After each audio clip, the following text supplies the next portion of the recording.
जी अस्सलाम वालेकुम। आज का जो हमारा टॉपिक है वो है कार्बोहाइड्रेट्स। बहुत ही आसान और सिंपल सा टॉपिक है। सबसे पहले अगर हम इसकी डेफिनेशन देखें तो कार्बोहाइड्रेट्स जो हैं वो पॉलीहाइड्रोक्सी एल्डिहाइड या कीटोन होते हैं। पॉलीहाइड्रोक्सी का मतलब है हाइड्रोक्सल ग्रुप की तादाद काफ़ी ज़्यादा होती है, और एल्डिहाइड जो है इसके पास एल्डिहाइड फंक्शनल ग्रुप होगा जो ये है। इसी तरह इनके पास एल्डिहाइड ग्रुप हो सकता है या कीटोन ग्रुप हो सकता है, और ये कीटोन ग्रुप है। मतलब कि कार्बोहाइड्रेट्स पॉलीहाइड्रोक्सी एल्डिहाइड होंगे या कीटोन्स होंगे, जिनको क्या किया जाए, या कम्प्लेक्स सब्सटेंस होंगे जो क्या करते हैं, हाइड्रोलाइसिस के बाद जो पैदावार देते हैं, जो प्रोडक्ट्स बनाते हैं, वो प्रोडक्ट्स भी क्या हो सकते हैं, पॉलीहाइड्रोक्सी एल्डिहाइड होंगे या कीटोन सब यूनिट्स होंगे। अगर हम बात करते हैं हाइड्रोलाइसिस का क्या मतलब है, हाइड्रोलाइसिस का मतलब होता है break down of large molecules, मतलब कि बड़े मॉलिक्यूल्स का छोटे मॉलिक्यूल्स में टूटना इन द प्रेजेंस या बाय यूजिंग ऑफ वाटर, पानी के इस्तेमाल की वजह से। मतलब बड़े मॉलिक्यूल्स का छोटे मॉलिक्यूल्स के अंदर तोड़ना, और उसके अंदर हमने किस चीज़ को इस्तेमाल करना है, वाटर को इस्तेमाल करेंगे, तो इस प्रोसेस को हम क्या नाम दे देते हैं, it is called as hydrolysis. और हाइड्रोलाइसिस जब कार्बोहाइड्रेट्स की जाती है तो वो किस चीज़ को बनाते हैं, उनकी जो पैदावार होती है, उनकी जो यील्ड होती है, वो भी पॉलीहाइड्रोक्सी एल्डिहाइड होगी या कीटोन सब यूनिट होंगे। इसके अलावा अगर हम कार्बोहाइड्रेट्स का जनरल फार्मूला देखें तो इसका जनरल फार्मूला जो है वो CxH2OY होता है। यहाँ पे हमने दो टर्म इस्तेमाल की हुई हैं, X और Y। सबसे पहले अगर हम देखें कि X क्या हो सकता है, ये कोई भी होल नंबर हो सकता है, और ये किस चीज़ को रिप्रेजेंट करता है, नंबर ऑफ कार्बन। मतलब कि ये किस चीज़ को रिप्रेजेंट करेगा, represented of number of carbon. इसी तरह अगर हम देखें, ये जो होल नंबर था, ये जो नंबर्स होते हैं वो 3 हो सकते हैं या हंड्रेड्स हो सकते हैं, मतलब काफ़ी ज़्यादा हो सकते हैं। इसके अलावा अगर हम देखें दूसरा लास्ट हाउस से हमने क्या कहा हुआ है कि वो Y है, और Y जो है वो क्या हो सकता है, हमेशा सेम भी हो सकता है और डिफरेंट भी हो सकता है। और Y किस चीज़ को रिप्रेजेंट करता है, ये जो है रिप्रेजेंट करता है वाटर मॉलिक्यूल्स की तादाद को।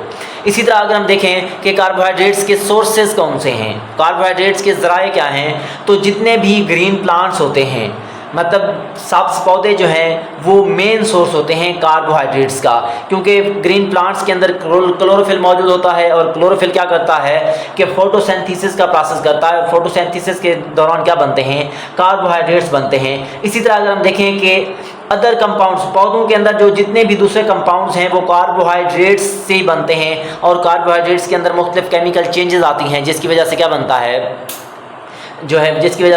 दूसरे केमिकल्स बनते हैं। इसी तरह अगर हम देखें कि कार्बोहाइड्रेट्स आर हाइड्रेटेड कार्बन, के कार्बोहाइड्रेट्स को हम किस चीज़ का नाम दे देते हैं, हाइड्रेटेड कार्बन का। तो वो क्यों नाम देते हैं, इस चीज़ को हमने देखना है। अब carbohydrates are hydrated carbon, world carbohydrates जो है इसका लफ्ज़ी मतलब होता है हाइड्रेटेड कार्बन। किम होता है, ये देखते हैं कार्बोहाइड्रेट्स जो हैं वो किस चीज़ से मिलकर बनते हैं, कार्बन से, हाइड्रोजन से और ऑक्सीजन से। जो रेशो होती है हाइड्रोजन की और ऑक्सीजन की कार्बोहाइड्रेट्स के अंदर, वो इसकी रेशो जो है वो बिल्कुल पानी की तरह की होती है। मतलब कि पानी के पास जो रेशो है ऑक्सीजन और हाइड्रोजन की, जो हाइड्रोजन है वो क्या होते हैं, उनकी रेशो 2 होती है, और ऑक्सीजन जो है वो 1। तो ये जो रेशो है 2:1 होती है। इसी तरह जो है पानी के अंदर भी यही रेशो है, और कार्बोहाइड्रेट्स के अंदर भी यही रेशो है। इसी वजह से हम क्या नाम दे देते हैं, कार्बोहाइड्रेट्स आर हाइड्रेटेड कार्बन। अगर हम मिसाल लें, ये एक हमारे पास क्या है, मिसाल के तौर पर एक कार्बोहाइड्रेट्स है C3H6O3। अब हमने कार्बन को अलहदा किया तो कार्बन की तादाद जो है वो 3 है। इसी तरह अगर हम यहाँ से 3 जो है बाहर निकाल लें तो यहाँ पे 3 दूनी 6 बनता है। यहाँ पे क्या होगा, ऑक्सीजन मल्टीप्लाई होगी 3 के साथ, तो ऑक्सीजन भी कितने हो जाएंगे, 3 हो जाएंगे।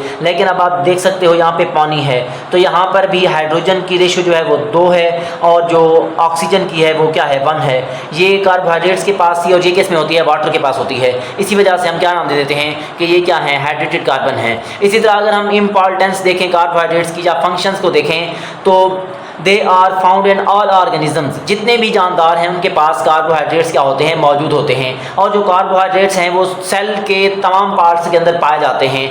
ये जो है क्या करते हैं, मुख्तलिफ साख्तें बनाते हैं, जैसे कि सेलुलोज ऑफ वुड, लकड़ी के अंदर जो सेलुलोज है उसको भी बनाते हैं। They act as storage compound, ये जो है क्या करते हैं, स्टोरेज कंपाउंड के तौर पर भी क्या होते हैं, काम करते हैं, जैसे कि स्टार्च हो गया और ग्लाइकोजन हो गया। स्टार्च जो है वो किस चीज़ के अंदर मौजूद होती है, अनाज के अंदर और पोटैटोज आलू के अंदर। इसी तरह कार्बोहाइड्रेट्स जो हैं ये शुगर केन के अंदर भी मौजूद होते हैं और मिल्क शुगर के अंदर भी ये पाए जा सकते हैं। ये जो हैं दोनों structural and functional role play करते हैं। अगर हम लास्ट में देखें, they are main source of energy, cell के लिए एनर्जी का बेहतरीन ज़रिया है।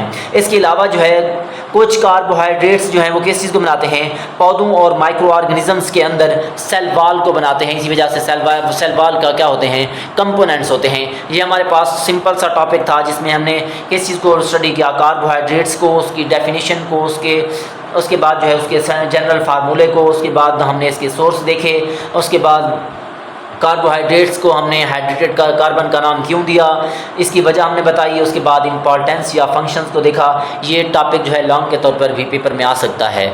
ओके बेटा, अल्लाह हाफिज़।